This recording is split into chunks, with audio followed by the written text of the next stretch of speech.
এই সময় প্রচুর পরিমাণে পাকা তাল পাওয়া যায়, আর পাকা তাল দিয়ে আমরা বিভিন্ন ধরনের পিঠের রেসিপি বানিয়ে থাকি। আজ আমি আপনাদের সেই পাকা তাল দিয়ে দারুণ স্বাদের নরম তুলতুলে রসালো রসভরি পিঠা বানানো দেখাবো। এইভাবে একবার পাকা তালের রসভরি পিঠার রেসিপিটা বাড়িতে বানিয়ে দেখতে পারেন। বানানো যেমন সহজ, বাড়িতে থাকা উপকরণ দিয়ে বানানো যায়, আর খেতেও ভীষণ ভালো হয়। আশা করি আপনাদের খুবই ভালো লাগবে। আর এই পিঠের রেসিপিটা বাড়িতে বানালে কমেন্ট বক্সে জানাতে একেবারেই ভুলবেন না খেয়ে কেমন লাগলো। আপনারা দেখুন রসভরি পিঠাগুলো কতটা নরম তুলতুলে রসালো হয়েছে দেখে বোঝা যাচ্ছে। একটা বড় সাইজের মিক্সিং বোল নিয়েছি, তার মধ্যে দিয়ে দিচ্ছি মেজারিং কাপের 1 কাপ তালের পাল্প। এখানে আমি তালের পাল্পটা আগে থেকে রেডি করে রেখেছিলাম। এবার এই তালের পাল্পের মধ্যে দিয়ে দিচ্ছি মেজারিং কাপের 1/2 কাপ সুজি, মানে 100 গ্রাম সুজি দিয়ে দিলাম। আর 200 ml এর মতন দিয়েছিলাম তালের পাল্প। এবার যতটা তালের পাল্প নিয়েছিলাম ঠিক ততটাই ময়দা দিলাম, মানে মেজারিং কাপের 1 কাপ ময়দা। আর দিয়ে দিচ্ছি মেজারিং কাপের 1/2 কাপের মতন গুঁড়ো দুধ। এতে তালের রসভরি পিঠাগুলো খেতে অনেক বেশি ভালো লাগবে। 1 চিমটের মতন দিয়ে দিলাম লবণ। লবণটা অল্পই দিতে হবে, যে কোনো মিষ্টি জাতীয় রান্নায় অল্প একটু লবণ দিলে খেতে ভালো লাগে। আর দিয়ে দিলাম চা চামচের 4 ভাগের 1 ভাগ বেকিং সোডা।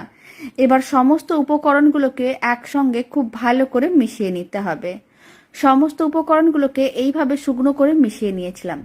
তারপরে অল্প জল দিয়ে একটা ঘন মিশ্রণ রেডি করতে হবে। আপনারা চাইলে জলের জায়গায় দুধও দিতে পারেন। আর এখানে আমি রুম টেম্পারেচারের জলই নিয়েছি, কোনো রকম ঠান্ডা বা গরম জল দিইনি। আপনারা যদি দুধটা দিয়ে থাকেন তাহলে কিন্তু রুম টেম্পারেচারেরই দিতে হবে, কোনো রকম ঠান্ডা বা গরম দেওয়া যাবে না, কারণ মিশ্রণটির মধ্যে বেকিং সোডা দেওয়া আছে। সমস্ত কিছু খুব ভালো করে মেশানো হয়ে গেছে। মিশ্রণটাকে প্রায় 5 মিনিট এইভাবে খুব ভালো করে ফেটিয়ে নিতে হবে, যাতে সুজিগুলো নরম হয়ে যায়। প্রায় 5 মিনিট মিশ্রণটাকে খুব ভালো করে ফেটিয়ে নিয়েছিলাম। মিশ্রণটির মধ্যে সুজিগুলো বেশ নরম হয়ে গেছে, আর খুব সুন্দরভাবে মিশ্রণটা রেডি হয়ে গেছে। এবার আমি পিঠেগুলো ভেজে নেব। তার জন্য একটা ফ্রাইং প্যানে বেশ কিছুটা পরিমাণ সাদা তেল নিয়ে তেলটা খুব ভালো করে গরম করে নিয়েছিলাম। হাতে অল্প একটু জল ব্রাশ করে নিয়েছি। এবার কিছুটা করে মিশ্রণ এইভাবে হাতের মধ্যে নিতে হবে, আর গরম তেলের মধ্যে দিয়ে দিতে হবে। পিঠেগুলো তেলের মধ্যে দেওয়ার সময় ফ্লেমটা মিডিয়াম টু লোতেই রেখেছি। এইভাবে অল্প অল্প মিশ্রণ নিয়ে তেলের মধ্যে দিয়ে দিতে হবে। আপনারা চাইলে পিঠের সাইজটা ছোট বা বড় করতে পারেন। এখানে আমি মিডিয়াম সাইজের পিঠেগুলো রেডি করছি, তবে ব্যাটারটা যেই পরিমাণ দিচ্ছি পিঠেগুলো ভাজার পরে কিন্তু সাইজে একটু বড় হয়ে যাবে।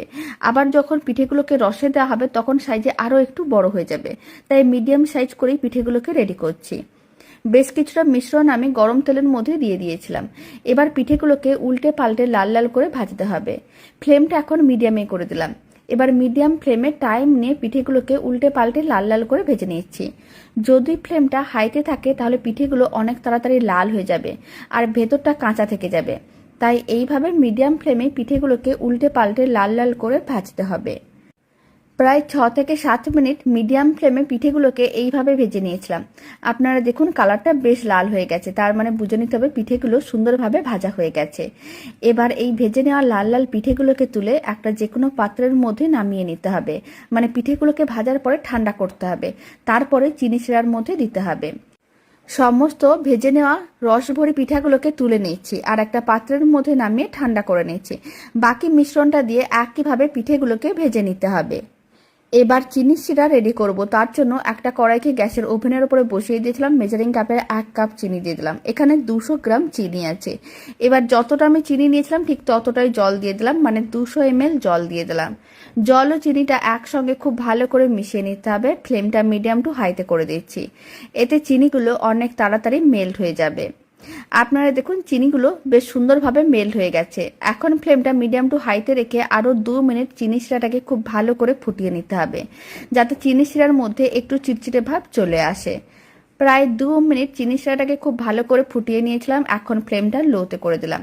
এখন ভেজে নেওয়া পিঠেগুলোকে চিনি শিরার মধ্যে দিয়ে দিতে হবে। তারপর এইভাবে একটু ভালো করে উল্টে পাল্টে নিতে হবে।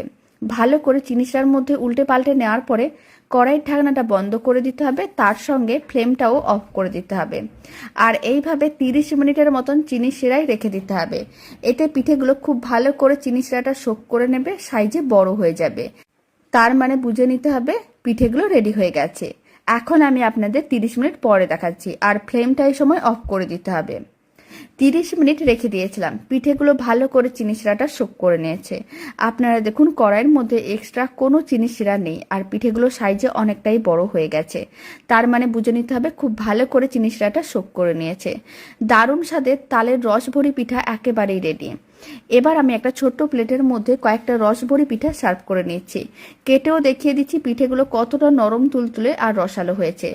দারুণ স্বাদের তালের রসভরি পিঠার রেসিপিটা শেষ পর্যন্ত দেখার জন্য অসংখ্য ধন্যবাদ।